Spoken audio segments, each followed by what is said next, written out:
오늘 우리에게 주시는 하나님의 말씀 누가복음 10장 25절에서 37절까지 함께 봉독합니다.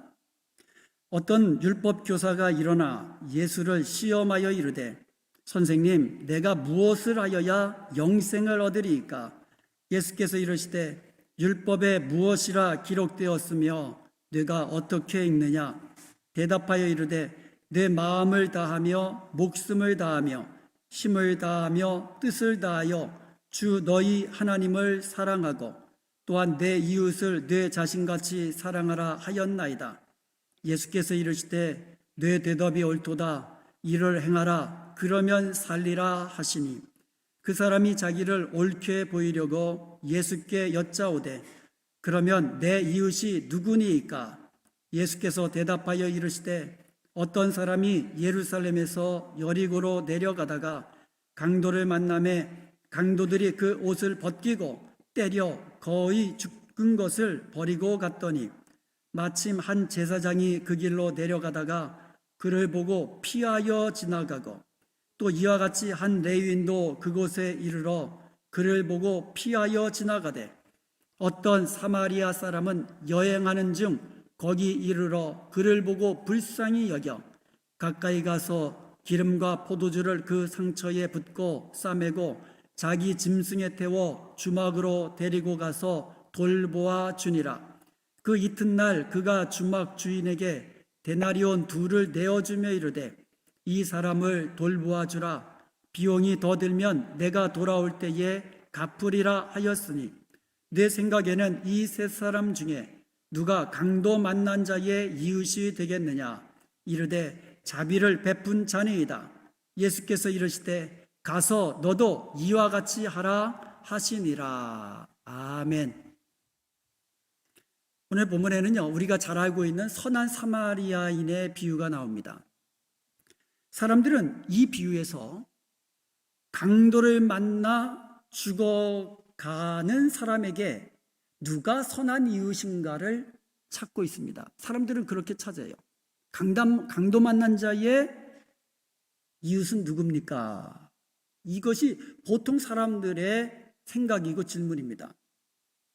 내가 힘들 때, 내가 병들었을 때, 내가 실패했을 때 누가 내게 와서 나를 도와줄 수 있는가? 그것을 찾는 거예요. 보통 사람들이에요. 내가 힘들 때 나를 위로해주고 나를 격려할 사람이 누가 있는가? 그것을 찾는 거예요. 그런데 비유로 말씀하시던 예수님은 그 율법 교사가 상상도 하지 못했던 그런 그 말씀으로 그 비유를 끝맺고 계십니다. 가서 너도 이와 같이 하라. 가서 너도 이와 같이 하라. 이 짧은 말씀에서 우리는 크게 2가지를 생각할 수 있습니다. 첫째는 행함 있는 믿음이 중요하다는 거예요. 하나님을 사랑하고 이웃을 사랑하는 것, 이것을 아는 것, 이거 굉장히 중요합니다. 그렇지만 우리의 삶 속에서 실제로 행하라는 말씀이에요. 2번째는요, 우리가 선한 이웃이 되라고 말씀하시는 거예요. 우리가 선한 이웃이 되라고 우리에게 말씀하시는 거예요. 세상을 온통 내가 힘들 때 나를 도와줄 수 있는 선한 이웃을 찾는 거예요. 내가 힘들 때 나를 도와줄 사람 찾고 있어요. 그런데 예수님은요, 반대로 오늘 그 장로님 기도하실 때 반전의 하나님이라고 하셨거든요. 예수님이 바로 반전의 말씀을 주시는 거예요. 너희가 너희 주위에 있는 힘든 이웃에게 선한 이웃이 되어 주라고 말씀하고 있는 거예요. 예수님은요, 말로만 우리를 사랑하지 않으셨습니다. 실제로 우리 가운데 오셔서 십자가의 죽으심으로써 우리를 향하신 예수님의 사랑을 보여주신 거예요. 확증해 주신 거예요. 행함으로 보여주셨어요. 그리고 예수님은요, 지금도 항상 우리와 함께 하시며 우리를 도우시는, 우리의 길을 인도하시는 선한 목자이십니다. 아멘. 그러므로 오늘 말씀을 통하여 우리도 예수님처럼 사랑하고 또 예수님처럼 우리의 이웃에게 도움을 주되 실제적으로 사랑을 베푸는 그런 복된 성도가 되시기를 주님의 이름으로 축원드립니다. 아멘. 25절에 보면 어떤 율법 교사가 일어나서 예수님을 시험하기 위해서 질문합니다. 시험하려고 질문하는 거예요. 뭐라고 질문합니까? 선생님, 내가 무엇을 하여야 영생을 얻으리까? 내가 영생을 얻기 위해서 무엇을 해야 합니까? 라고 질문합니다. 이 질문을 받은 예수님은 오히려 그 율법 교사에게 오히려 질문하십니다. 26절에서 율법에 무엇이라 기록되었으며 내가 어떻게 읽느냐? 그러니까 율법에 기록된 것이 어떻게 기록됐으며 그 율법에 기록된 말씀을 너는 어떻게 읽고 있느냐? 오히려 반문하신 거예요.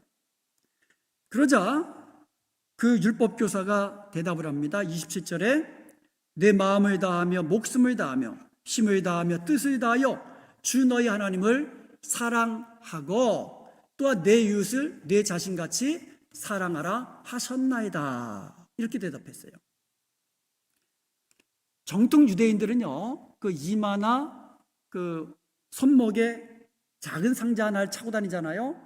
그 작은 상자 안에는 쉐마의 말씀, 신명기 6장 4절에서 9절까지 쉐마의 말씀이 기록된 그 종이를 집어넣은 작은 상자들을 차고 다닙니다. 그래서 유대인들이라면 누구나 아는 말씀이에요. 쉐마의 말씀은.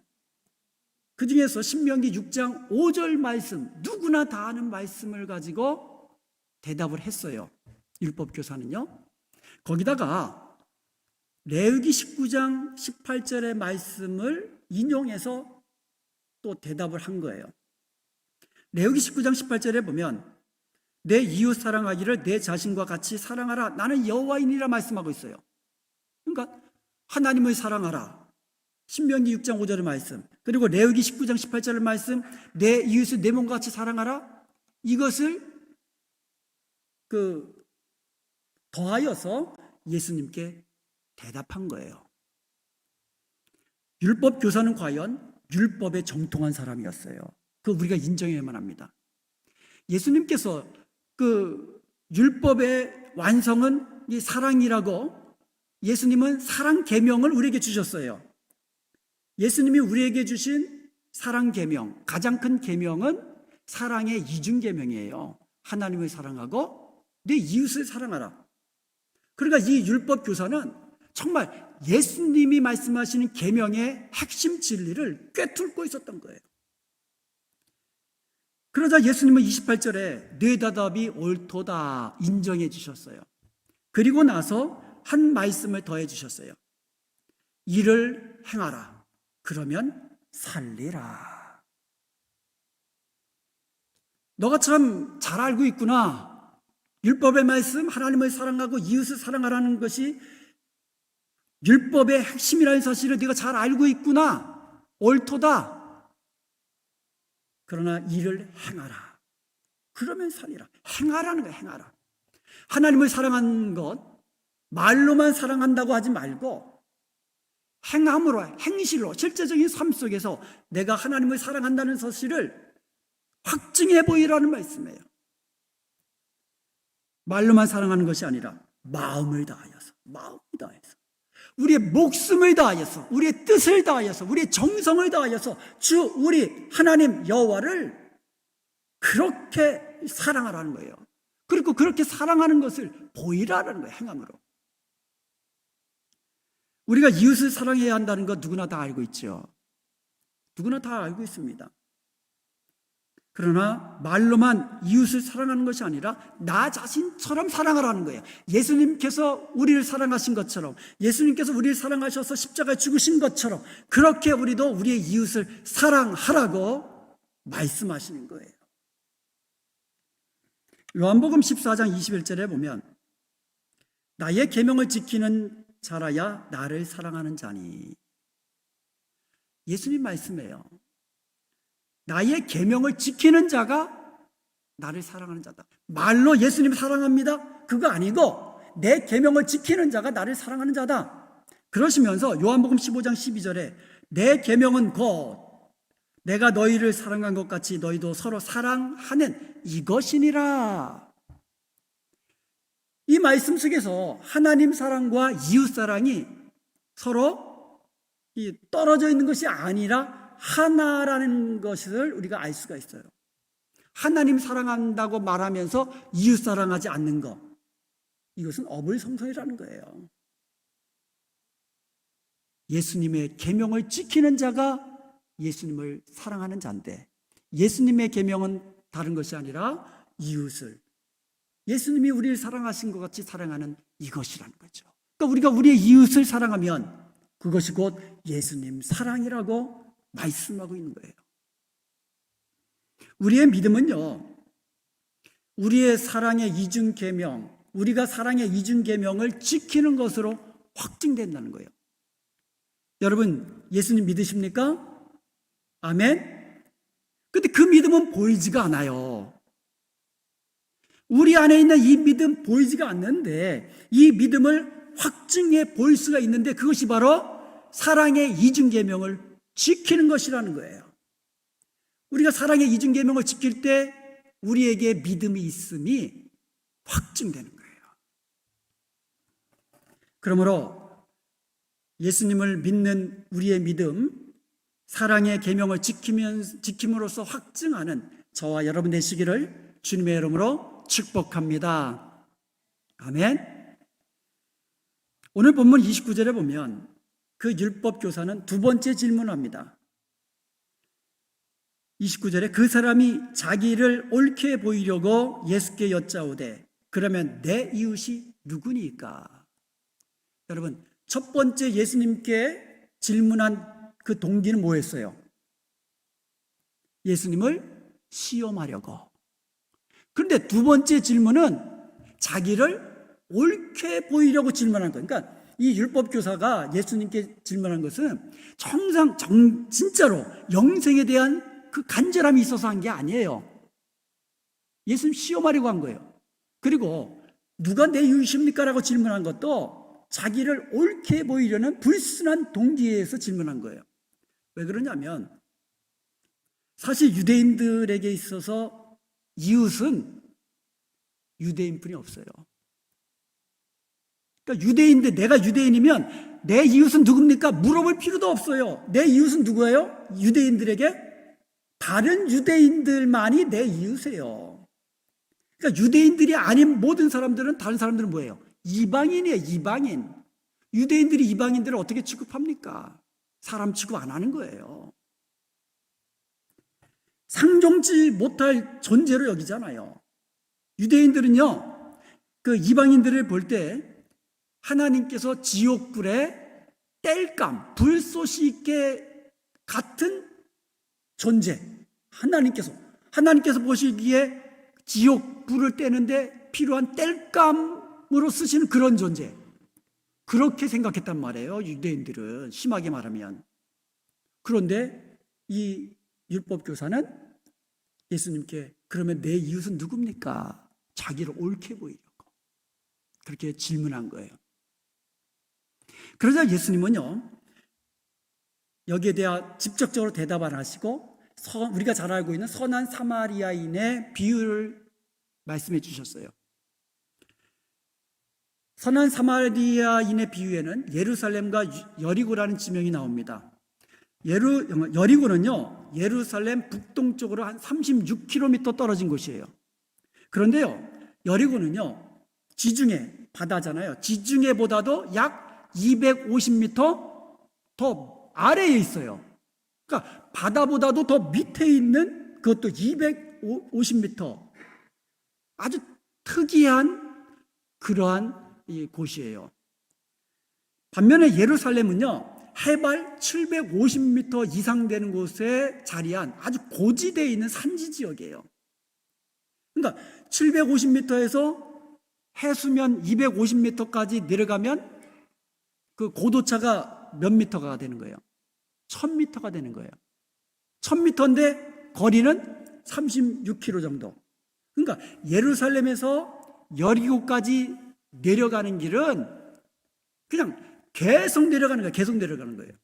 사진을 보시면 아시겠지만 예루살렘에서 출발해 가지고 여리고로 내려가는 길은요, 급한 내리막길이고요, 지형, 산세가 너무너무 아주 험해 가지고 우리가 말하는 산적들, 강도들이 자주 출몰하는 그런 아주 험하고 위험한 곳이었어요. 그런 길이에요. 그래서 뭐 혼자서 두 사람끼리는 안 가고 여러 사람 모였을 때 함께 가고 뭐 이제 그렇게 하는 그런 길이에요. 자, 오늘 비유해 보면 어떤 사람이 예루살렘에서 여리고로 내려가는 길에 강도를 만났어요. 근데 그 강도가 그 사람의 옷을 다, 아마 옷도 비쌌나 보죠? 옷을 다 벗겨버리고 뺏은 거죠. 그리고 때리고, 아니 물건만 뺏으면 좋은데, 옷만 뺏으면 좋은데 아예 그냥 죽을 정도로 때린 거예요. 그래서 거의 죽게 된 사람을 버리고 간 거죠. 저 험한 지역에서 그 강도 만난 사람이 만약에 지나가는 사람을 만나지 못하면 어떻게 됩니까? 그냥 죽는 거예요. 근데 마침 그 사람 곁을 세 사람이 지나갑니다. 첫 번째로는 제사장이 지나가고, 두 번째는 레위 지나가고, 세 번째는 사마리아 사람 하나가 지나갑니다.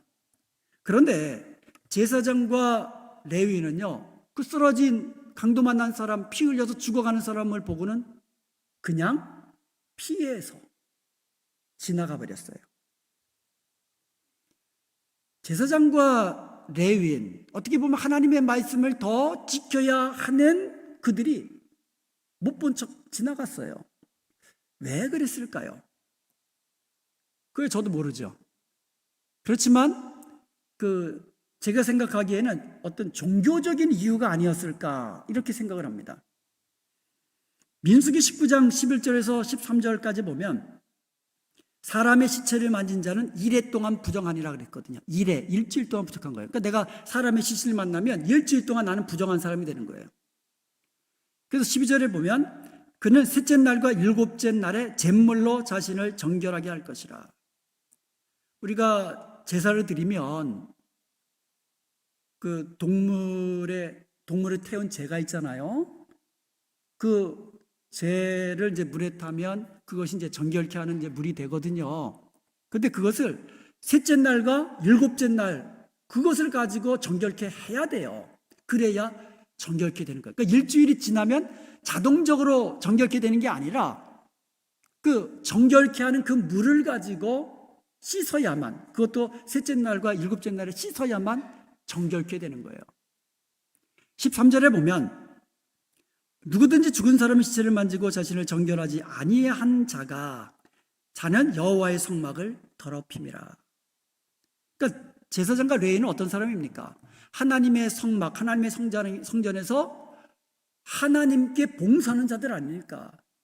그런데 그 사람들이 좀 피 흘려 죽어가는 사람 괜히 또 만졌다가, 도와주려고 만졌다가 그 사람이 죽기라도 하면 어떻게 되는 거예요? 시신을 만졌기 때문에 그 사람들은 하나님의 성전에서 일주일 동안 봉사를 하지 못하게 되는 겁니다. 그래서 어떻게 보면 이해할 수 있는 부분이에요. 근데 그렇다 쳐도 그 제사장과 레위는요, 내 이웃을 내 몸과 같이 사랑하라고 하시는 하나님의 말씀은 지키지 못한 것이 되는 거예요. 만약에 이 제사장과 레위인이 그 이웃을, 그러니까 그 사람을, 그 정말 강동 만나서 쓰러져 죽어가는 그 사람을 나 자신처럼 그렇게 사랑했더라면 과연 그냥 지나칠 수 있었을까요? 그러니까 보이지 않는 하나님을 사랑한다고 하면서 눈에 보이는 사람 지나치는 것, 이것에 대해서 우리 예수님이 지금 말씀하시는 거예요. 보이지 아니하는 하나님을 사랑한다고 말하는 거, 말로 하나님 사랑합니다, 예수님 사랑합니다, 진정 사랑합니다, 내 몸보다 더 사랑합니다. 어떻게 보면 이 말하는 것도 쉽지 않겠지만 그래도 쉽게 우리는 말합니다. 그러나 눈에 보이는 이웃을 내 몸과 같이 사랑하지도 않으면서 눈에 보이지 않는 하나님 사랑합니다, 사랑합니다. 이것은 맞지 않는다는 거예요. 우리는요, 하나님 사랑과 이웃 사랑, 이것이 뗄래야 뗄 수 없는, 어떻게 보면 하나의 계명인 것을 알아야 할 것입니다. 교회 안에서만 거룩하고 경건한 모습으로 우리가 예배자로서 살아가는 것이 아니라 교회 바깥에서도 우리가 만나는 사람들에게, 우리의 이웃들에게 친절히 대하고 정직하게 행하면서 작은 것이라도 베풀면서 사랑을 실천하는 것, 이것이 주님이 원하시는 말씀인 줄로 믿습니다. 세 번째 사마리아 사람은요, 강도 만난 사람 가까이 갑니다. 그래가지고 기름과 포도주를 붓습니다. 그 상처에 붓습니다. 그리고 상처를 싸매줍니다. 정성껏 치료해 준 거예요. 그리고는 자기 나귀에다가 자기 짐승에다 태웁니다. 피 흘리는 사람 자기 타는 데 태우면 어떻게 되겠어요? 자기가 타고 갈 안장이며 다 피로 묻고 그렇지 않겠어요? 그거 개의치 않습니다. 자기 짐승에 태워서 주막으로 가서 거기서 또 돌봐준 거예요. 그 다음 날 자기는 여행 중이기 때문에 가야 되잖아요. 그래서 두 데나리온은, 한 데나리온은 노동자 한 사람의 품삯입니다. 그러니까 쉽게 말해서 그냥 100불로 따지면 200불을 그 주막 주인에게 주면서 제가 없는 동안에 다친 사람 좀 돌봐주세요. 치료해주세요. 그리고 혹시 비용이 부족하면 제가 돌아가는 길에 그 나머지 비용을 더 드리겠습니다. 이렇게 말하고 떠난 겁니다. 이 사람은요, 어떻게 보면 일면식, 한 번도 본 적이 없는 그 강도 만난 사람을 위해서 여러 가지 손해를 감수한 거예요. 비용 지불하는 것도 감수한 거예요. 왜 그럴 수 있었습니까? 그 이유는 바로 긍휼히 여기는, 불쌍히 여기는 마음 때문이었다. 이렇게 말씀하고 있어요. 오늘 본문에 33절 한번 보겠습니다. 어떤 사마리아 사람은 여행하는 중 거기 이르러 그를 보고 불쌍히 여겨, 죽어가는 사람, 피 흘려 죽어가는 사람 불쌍히 여겼다는 거예요. 불쌍히 여겼다. 서로 불쌍히 여기는 마음이 없는 사회는요, 날로 각박해져 가는 거예요. 우리 사회가 서로 불쌍히 여길 때에 계층 간에 또 인종 간에 이 다툼과 분쟁이 사라지고 따뜻한 분위기로, 이 화목한 분위기로, 하나된 분위기로 만들어 가는 줄로 믿습니다. 불쌍히 여기는 마음이 있어야 돼요. 에베소 4장 32절에 보면 서로 친절하게 하며 불쌍히 여기라 말씀하고 있어요. 서로 친절하게 여기며 불쌍히 여기라. 불쌍히 여기는 마음, 이것이 바로 주님의 마음이에요.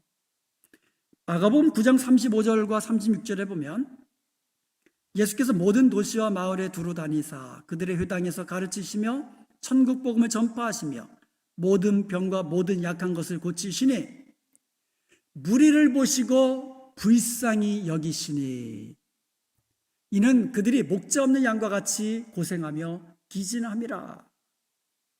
예수님께서 이 마을 저 마을 다니면서 전도도 하시고 천국 복음을 가르치시고 병든 자를 고치시며 이렇게 다니신 이유가 뭐예요? 그들을 보시고 불쌍히 여기셨기 때문에, 불쌍히 여기셨기 때문에. 우리도요, 불쌍히 여기시는 예수님의 마음을 본받아야 할 것입니다. 그래서 서로가 서로 불쌍히 여겨야 된다는 것이에요. 부부간에도 서로 불쌍히 여기십시오. 불쌍히 여기십시오. 부모님들을 불쌍히 여기시고 자녀들을 불쌍히 여기시고 그런 가정이 화목한 가정이 되는 거예요. 다툼이 없는 가정, 행복한 가정이 되는 거예요. 교회에서도 마찬가지예요. 우리 성도님들이 서로서로 불쌍히 여기는 성도가 되어야 돼요. 불쌍히 여기세요, 서로서로. 그럴 때 교회는요, 화목한 교회가 되고 주님이 기뻐하시는 복된 교회가 되는 것이에요.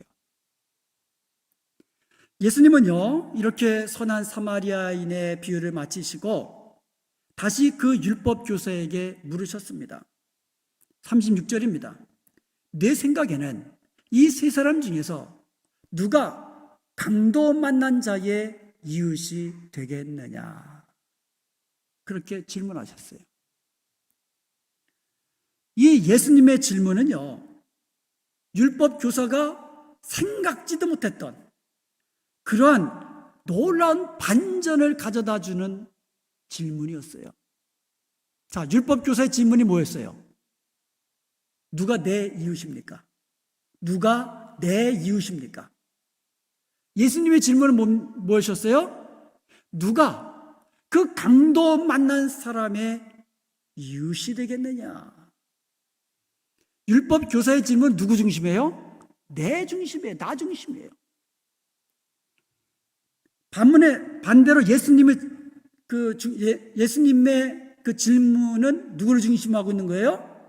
내가 아니라 다른 강도 만난 사람이 중심이에요. 예수님의 질문의 강조점은 내가 아니라 내 이웃, 당하는 내 이웃, 그들에게 강조점이 있으신 거예요. 대체로 우리는요, 다른 사람이 아니라 나 중심으로 생각을 합니다. 누가 나의 이웃인가? 그런데 예수님은 반대로 너가 이웃이 되어줘야 할 그 사람, 너에게 이웃이 되어줘야 할 그 사람이 예수님에게 있어서는 중심이 되신다는 거죠. 우리 주위에 강도 만난 사람들처럼 우리의 고통당하는 우리의 이웃들이 있습니다. 목마르고 배고프고 헐벗고 나그네된 자처럼 그렇게 살아가는 사람들, 병든 사람들이 우리 주위에 있고요, 복음 때문에 어려움을 당하고 옥에 갇힌 사람도 있고, 우리는 그들의 선한 이웃이 되어 주어야만 합니다. 내가 그들의 선한 이웃이 되어야 한다고 말씀하시는 거예요. 예수님의 질문은 뭐라고요? 누가 강도 만난 자의 이웃이 되겠느냐? 그러자 그 율법교사가 대답합니다. 자비를 베푼 자니이다. 사마리아 사람이라는 말이 입에서 안 나오잖아요. 사마리아 사람 그러면 유대인들이 아주 경멸하는 그러한 사람들인데, 그러니까 뭐라고 대답합니까? 자비를 베푼 사람입니다. 그러자 예수님이 마지막으로 이렇게 말씀해 주셨습니다. 가서 너도 그와 같이 하라. 가서 너도 그와 같이 하라. 우리가 죄인 되었을 때 예수님은 먼저 우리를 사랑하셨습니다. 우리 죄를 위하여 십자가에 죽으심으로써 우리에 대한 예수님의 사랑을 확증해 보이신 거예요. 예수님은 우리의 선한 이웃이 되어주셨기 때문에 우리가 살았습니다. 우리가 평안을 누리는 겁니다. 예수님이 나와 함께 계시고 나의 선한 목자 되어주시고 나의 선한 이웃이 되어주셨기 때문에 우리가 죄악 가운데 생명을 얻을 수 있었고, 생명을 얻되 풍성히 누릴 수가 있고, 예수님 안에서 우리는 평화를 누리며 살게 된 거예요. 우리도 예수님처럼 강도 만난 자에게 자비를 베풀었던 그 선한 사마리아 사람처럼 우리도 우리 주위에 있는 사람들에게 그런 선한 사람, 선한 이웃이 되어야 하는 것입니다. 율법 교사 질문처럼 세상 사람들은 똑같은 질문합니다. 누가 내 이웃입니까? 내가 힘들 때 누가 나를 도와줄 수 있을까요? 내가 낙심됐을 때 누가 나를 위로하고 누가 나를 격려해 줄 수 있을까요? 내가 실패해서 넘어졌을 때 누가 나의 손을 이끌고 나를 세우며 누가 나에게 도움을 줄 수 있을까요? 이처럼 우리는 주위를 둘러보면서 나를 도와줄 수 있는 선한 이웃, 그 사람을 찾고 갖고 있다라는 거죠. 그러나 주님은 이렇게 말씀하십니다. 누가 강도 만난 그 사람의 이웃이 되겠느냐? 가서 너도 그와 같이 하라. 주님의 말씀이에요. 예수님처럼 우리도 강도 만난 사람, 우리의 주위에 있는 우리의 도움이 필요한 그 사람들에게 선한 이웃이 되어 주십시다. 무리를 보시고 불쌍히 여기시는 주님의 마음, 그 주님의 마음으로 우리 주위에 힘들고 지치고 연약한 자들, 병든 자들, 이런 자들에게 위로하고 격려하고 사랑을 베푸는 선한 이웃이 되십시다. 말로 혀로만 사랑하는 종교일이 아니라 삶 속에서 행함과 진실함으로 우리의 사랑을 보이는 저와 여러분 되시기를 주님의 이름으로 축원드립니다.